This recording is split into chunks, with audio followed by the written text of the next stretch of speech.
several times during the wee hours of the morning about falling asleep in the living room, stating that Dee, the owner, expressly forbids sleeping in the living room. I assured her repeatedly that it was a bad habit of mine that I would do my best to address while living at 836 Atlantic Avenue. I ended up getting up to go to bed sometime at 4:30 in the morning. And Miss Jackie was wide awake and watching when I went to bed. I have since observed that another resident of the house regularly sleeps in the only easy and rise chair from the living room, and she is not routinely chastised for the same infraction. Yet each and every time Miss Jackie observed me sleeping in the chair, she commented and chastised me. The next morning, Saturday, I freely admit it was my fault for not setting my alarm so that I could have my chore done by 10 a.m. You have chores in transition. I knew better because Miss Jackie had advised me that chores had to be done by 10, and at the time, my chore was the back porch. I can plead only the great upset and upheaval it was for me to come off the street and the turmoil of possibly having no place to go as I gave up my room at the Best Western on Long Beach Boulevard. In 17, I'd spent 2 weeks moving from motel to motel via Priceline. Now, not a valid excuse, but just what happened. The morning in question, I wake up about 11:30 a.m. I know instinctively that I have to talk to Miss Jacquelyn about my chore, but it's already 11:30. She impressed me as an early riser. Before I could even bring up the subject to her, my roommate explodes at me, yelling and screaming. I had been engaging in polite conversation with Miss Jackie and another resident who were both in the kitchen. I admit to speaking a bit loudly because I was conversing with them from my bedroom door on my way into the kitchen. My roommate explodes, yelling, "How could you be so disrespectful?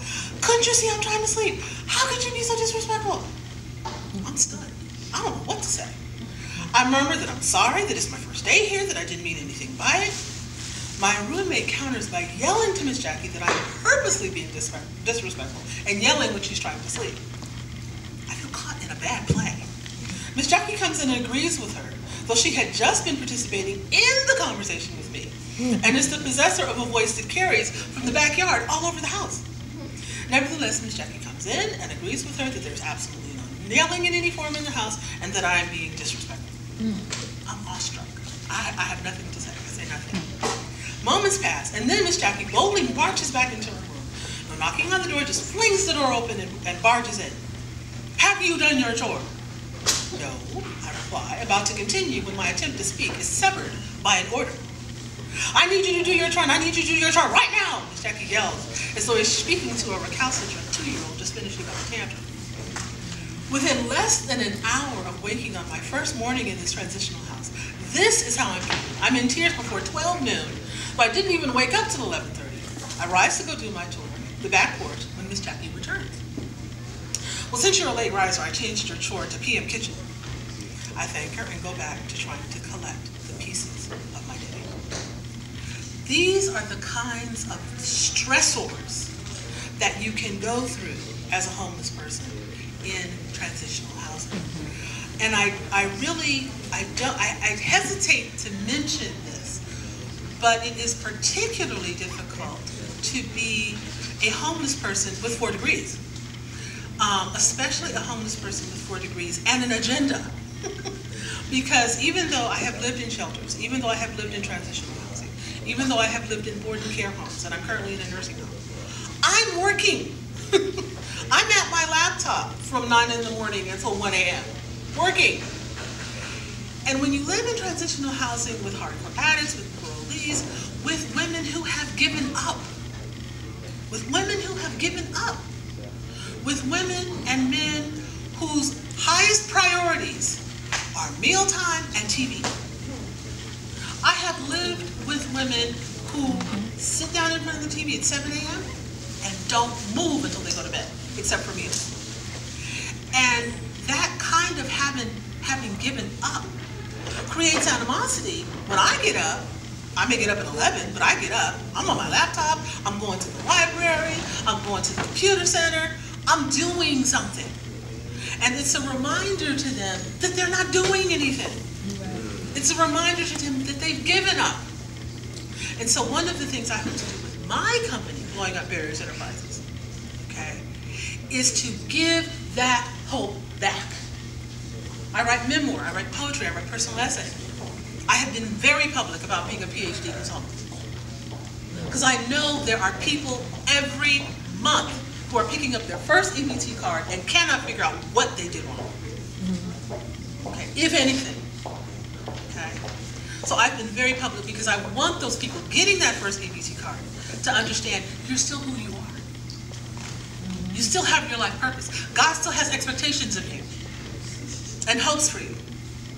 Okay, the biggest tragedy in terms of the emotional cost of homelessness is the loss of hope and the loss of faith in oneself.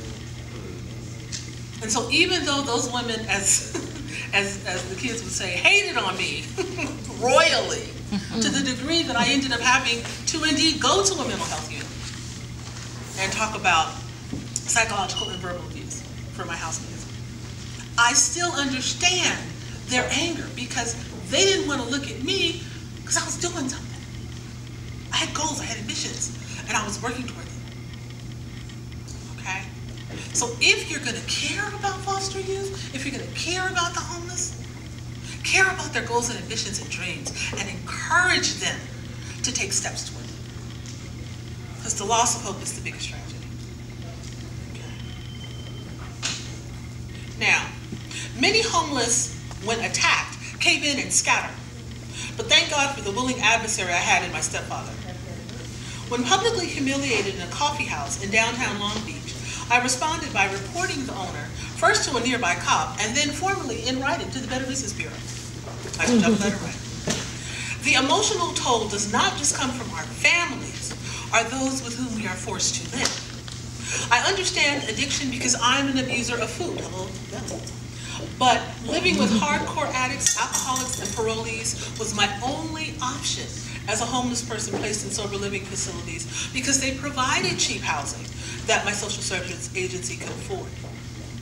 Over time, I learned to keep my head down and simply left the premises when ostensible complaints about my snoring or constant working incensed the other less active residents of the transitional housing facilities to which I was sent. Homeless women with no agendas, goals, or hope automatically despise she with the laptop and blossoming career. There are many, however, who understand and sympathize, and I'm in a room full of them, with those of us who lack permanent shelter. Witness the happenings at a Pine Street restaurant in a piece I call Love at Johnny Rockets. Ended up at Johnny Rockets, was standing there waiting for the passport, only remaining Long Beach free bus, and started to cry. Don't know why I let these incidents bother me so deeply. Turned around and this rough-looking older white man was being treated so gently by a kind-sounding, beautiful young waitress. I thought, maybe here I will be treated with gentility. We shall see. We homeless are polite because we have been kicked in the head so many times. I suspect it is my hair. My locks have not been touched since last February, and my facial hair is in the same condition. When I ask God why these incidents bring me to tears, he says, I made you with a soft, gentle heart so that you will tell others of the cruelty of their fellow women. I know these incidents hurt you, but I also know that you will relate them honestly, and your fellow men and women need to read the truth. And so I tell you of beautiful blonde-haired Alay, who takes me on a journey of emotions so profound as I observe her kindness to the older white gentleman in the wheelchair. He has the rough look and indecisiveness, not the anger, of we homeless who learn to speak with a twinge of fear whenever asking for service at a new establishment. We could be asked to leave at any point, transgression or perceived transgression, if the owner, server, or manager decides we are unacceptable. Only a Southerner would understand that when a woman in her 40s who has never liked you anyway, you remember her first treatment of you, you thought somehow good behavior would win her over, but no. Instead of manifesting the cojones to ask you to leave, she simply turns off your free Wi-Fi. And when you ask about what you think about function, she says she'll check into it, but thereafter studiously avoids you and your date. You are not stupid.